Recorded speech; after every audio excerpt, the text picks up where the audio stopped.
అల్లం వేసుకొని మంచిగా ఫ్రై చేసుకోవాలి. మనం మంచి ఫ్లేవర్తో చికెన్ ఫ్రై ఎలా చేసుకోవచ్చో ఈరోజు చూసేద్దాం. చాలా సింపుల్.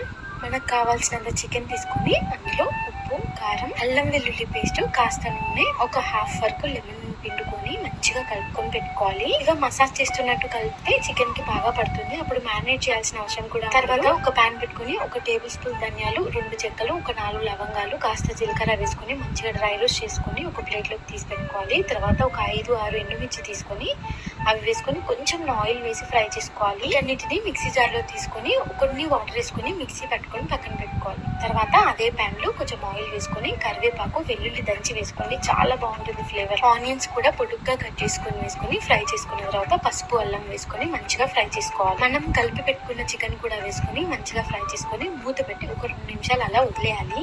ఇవి కాస్త నూనెలో ఫ్రై అయిన తర్వాత ఇప్పుడు దాకా మనం మిక్సీ పట్టుకున్న మిశ్రమం ఉంది కదా, అది కూడా వేసుకొని అందులోనే కొన్ని వాటర్ వేసుకొని మూత పెట్టుకోవాలి. కలుపుకొని మూత తీస్తూ కలుపుకొని మళ్ళీ మూత పెట్టుకోవాలి. మంచిగా ఫ్రై అయ్యేదాకా అలానే కలుపుకోవాలి. ఇలా అవుతుంది చికెన్ ఫ్రై. లాస్ట్ కి వెల్లుల్లి మసాలా ఫ్లేవర్ అంతా ముక్కకు పట్టి టేస్ట్ చాలా బాగుంటుంది.